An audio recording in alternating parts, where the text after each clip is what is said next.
Assalamualaikum warahmatullahi wabarakatuh. Salam sejahtera untuk kita semua. Yang terhormat Ibu Kepala Sekolah beserta para wakil kepala sekolah, yang terhormat Bapak Ibu Guru dan beserta para stafnya. Dan juga terima kasih kepada teman-teman sekalian yang sudah berpartisipasi dalam acara ini.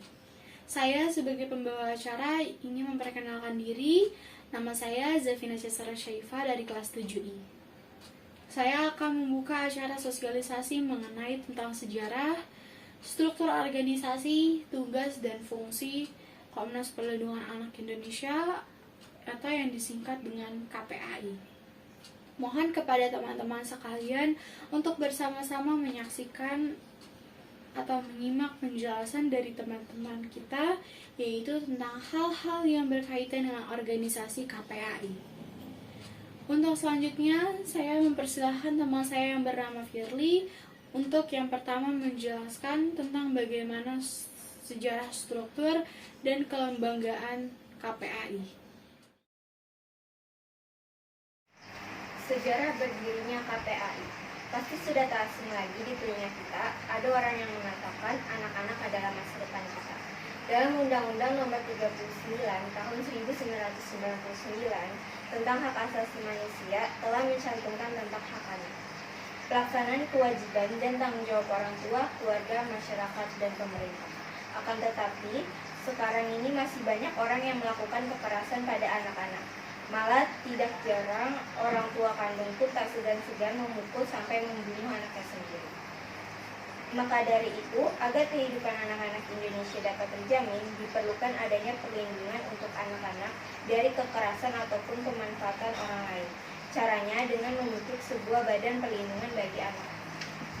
Untuk melaksanakan perlindungan bagi anak-anak tersebut, Presiden melalui Keputusan Presiden Nomor 77 Tahun 2003 dan Pasal 74 Undang-Undang Nomor 23 Tahun 2002 tentang Perlindungan Anak membentuk KPAI atau Komisi Perlindungan Anak Indonesia, yang merupakan lembaga negara yang bersifat independen yang bertugas untuk melindungi anak-anak bangsa dari segala tindakan yang merugikan mereka.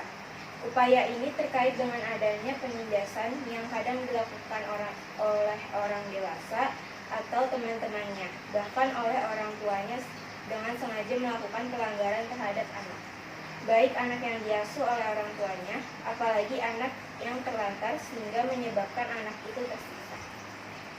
Berikut adalah struktur kelembagaan organisasi KPAI. Tugas dan fungsi Komnas Perlindungan Anak Indonesia. Pada pasal 76 dijelaskan bahwa tugas dan fungsi Komnas Perlindungan Anak Indonesia adalah melakukan pengawasan terhadap pelaksanaan perlindungan dan pemenuhan hak anak, memberikan masukan dan usulan dalam perumusan kebijakan tentang penyelenggaraan perlindungan anak, mengumpulkan data dan informasi mengenai perlindungan anak, menerima dan melakukan penelahan atas pengaduan masyarakat mengenai pelanggaran hak anak, melakukan mediasi atas sengketa pelanggaran hak anak, melakukan kerjasama dengan lembaga yang dibentuk masyarakat di bidang perlindungan anak, dan memberikan laporan kepada pihak berwajib tentang adanya dugaan pelanggaran terhadap undang-undang tentang perlindungan anak. Berdasarkan pasal tersebut, tugas dan fungsi Komnas Perlindungan Anak Indonesia adalah untuk mengawal dan mengawasi bagaimana penerapan dan perlindungan anak yang dilakukan oleh para pemangku kewajiban perlindungan anak. Demikian penjelasan tentang tugas dan fungsi Komnas Perlindungan Anak Indonesia beserta pengenalan tentang Komisi Perlindungan Anak Indonesia. Kita sebagai masyarakat pun diharapkan dapat berperan dan ikut membantu mengawasi dan melindungi anak-anak yang ada di sekitar kita, karena mereka juga yang nantinya akan menjadi masa depan bangsa ini. Jakarta, 3 Juni 2021. KPAI menyelenggarakan rapat koordinasi secara virtual yang dihadiri oleh Komisi Penyiaran Indonesia, Lembaga Sensor Film, Kementerian Pemberdayaan Perempuan dan Perlindungan Anak, Kementerian Komunikasi dan Informatika, Kantor Staf Presiden, dan Komisi Perlindungan Anak Indonesia. Adapun tujuan rapat koordinasi tersebut sebagai bentuk respon dan tindak lanjut keluhan dari masyarakat tentang sinetron Suara Hati Istri yang ditayangkan oleh salah satu televisi swasta nasional yang menjadi sorotan dan kontroversi publik. Kontroversi terkait hal ini juga ramai di media sosial dalam 2 hari terakhir, karena salah satu pemeran dalam sinetron tersebut diduga masih berusia 15 tahun. Di sisi lain, terdapat adegan-adegan yang berpotensi melanggar prinsip-prinsip perlindungan anak. Sebagai bentuk komitmen bersama, dalam rapat koordinasi tersebut disepakati 8 poin, yaitu sebagai berikut. 1. Meningkatkan kualitas perlindungan anak di lembaga penyiaran dan jaringan media sosial milik lembaga penyiaran. 2. Memperhatikan kepentingan terbaik bagi anak dalam pengembangan bakat dan minat sebagai pekerja seni, termasuk memperhatikan peran dan adegan yang dilakukan oleh anak harus sesuai dengan tahapan usia dan perkembangannya. 3. Memastikan perlindungan anak dalam proses perencanaan produksi dan penayangan. 4. Mengintegrasi perlindungan anak dalam kebijakan dan proses sensor film dan iklan film. 5. Memberikan edukasi kepada lembaga penyiaran, rumah produksi, dan pekerja seni terkait perlindungan anak. 6. Komisi Penyiaran Indonesia agar memberikan sikap yang tegas sesuai ketentuan yang berlaku. 7. Komisi Perlindungan Anak Indonesia dan Kementerian Pemberdayaan Perempuan dan Perlindungan Anak Republik Indonesia memastikan perlindungan khusus anak diberikan kepada pemeran sesuai kebutuhannya. 8. Melakukan telaah dan pendalaman lebih lanjut terkait dugaan pelanggaran lainnya. KPAI bersama KPPA terus memastikan perlindungan kepada anak. Isu perkawinan anak saat ini menjadi isu yang harus mendapat perhatian negara. Angka perkawinan anak pada masa pandemi ini meningkat pasca perubahan Undang-Undang Perkawinan. KPAI melakukan pengawasan implementasi Perma, dispensasi kawin dan UU Perkawinan di Pengadilan Agama dan Pengadilan Negeri. Lembaga terkait serta melakukan analisis putusan dispensasi kawin. Tingginya permohonan dispensasi kawin sebagai konsekuensi kenaikan usia kawin harus menjadi bagian pemastian pemenuhan hak anak. KPAI mendorong dibentuknya gugus tugas pencegahan dan penanganan perkawinan anak yang terdiri dari organisasi perangkat daerah atau bisa disebut OPD, baik perkawinan dicatatkan maupun tidak, serta sebelum permohonan maupun setelah adanya putusan. Peran penyuluh agama dan KUA sebagai garda terdepan layanan Kementerian Agama harus terus diperkuat untuk mengurangi perkawinan anak. Tegas Wakil Ketua KPAI, Rita Pramawati. Selain isu perkawinan anak, tantangan di masa pandemi adalah tantangan perlindungan anak di dunia siber yang semakin kompleks.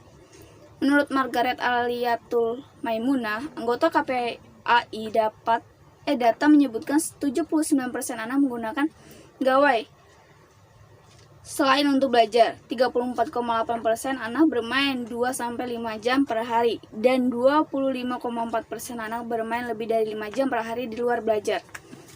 Serta 79% anak tidak memiliki aturan penggunaan gawai.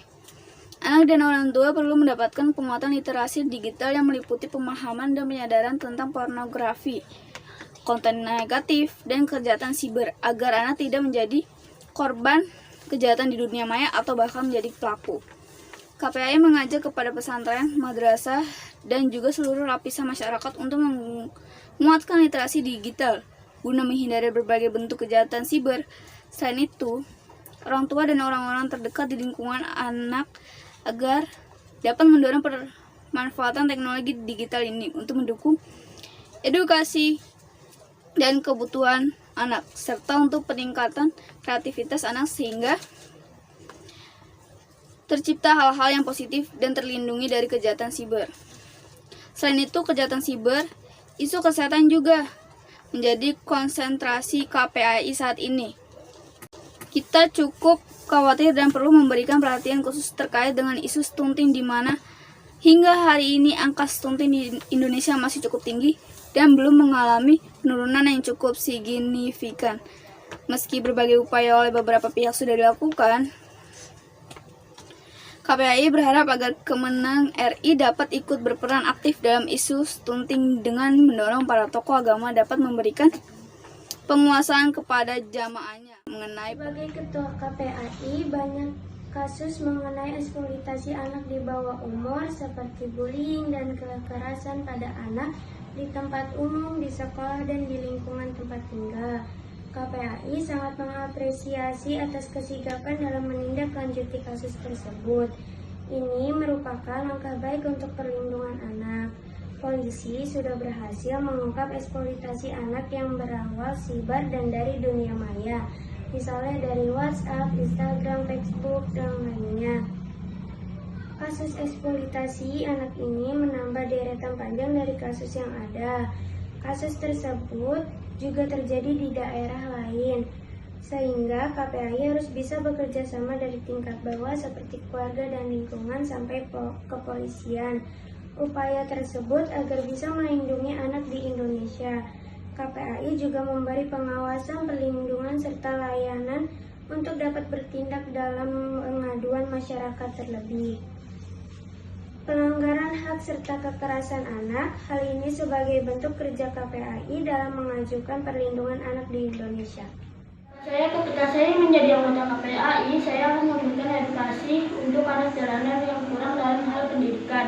Karena banyak anak jalanan yang tidak bersekolah dengan alasan tidak mempunyai uang. Di zaman ini, banyak sekali sekolah yang gratis dan tidak memungut biaya apapun, bahkan bisa mengajukan dana bantuan. Di zaman ini pendidikan sangatlah penting. Maka dari itu saya akan senang bila anak jalanan diberi fasilitas pendidikan yang layak untuk masa depan nanti. Tentunya dengan anggota KPAI yang lain dan mendapatkan izin dari penjabat serta ketua KPAI. Salam senyum anak Indonesia. Saat ini banyak sekali terjadi pembulian dan juga rendahnya pendidikan karakter di dalam proses pembelajaran di sekolah. Karena sekolah offline yang tak kunjung datang ataupun karena memang pengawasan dari orang tua dan sekolah sangat rendah. Banyak video kekerasan yang memunculkan respon negatif terhadap publik dan rata-rata mereka mengatakan dan menyatakan kekesalan atau keprihatinannya terhadap aksi kekerasan yang terjadi. Dan juga mereka banyak mempersoalkan peradaan tanya tersebut di sosial media karena sosial media dapat dijangkau oleh anak-anak tanpa batasan umur. Sekalipun ada yang memberlakukan pembatasan umur di platform tertentu, akan tetapi mereka mudah saja mengelabui peraturan dari peraturan tersebut sehingga mereka tetap bisa masuk dan mengakses apapun itu. Ini sangat diperhatikan dan harus menjadi pembelajaran bagi sekolah dan orang tua untuk menangani generasi bangsa kita saat ini. Baik pembulian dan pendidikan karakter yang sangat rendah dan bahkan negatif sangat mempengaruhi pola kehidupan sang anak, bahkan hingga ke mental. Jarang dari mereka yang melakukan pembulian pun ternyata sebenarnya mengalami kekerasan di rumah, sehingga mereka melampiaskan untuk membuli teman-temannya di sekitarnya. Dan ini menjadi kemerosotan pendidikan karakter sehingga selalu terjadi berputar pada siklus seperti ini. Lingkungan yang kurang baik menciptakan kepribadian yang buruk, lalu melakukan aksi atau tindakan yang memperhatinkan seperti pembulian. Dan pembulian ini harus ditindaklanjuti dengan benar. Harapan saya sebagai anak bangsa adalah agar teman-temanku terutama mendapatkan perilaku yang baik-baik dari sekolah maupun di rumah sehingga tidak terjadi kemerosotan karakter dan pembulian tidak terjadi lagi karena baik korban bullying ataupun yang mengelilingi sebenarnya sama-sama merasakan sakit. Kita tidak tahu dan tidak bisa menjadikan korban bullying itu selalu salah karena barangkali mereka mengidap kegangguan mental dan lain-lain.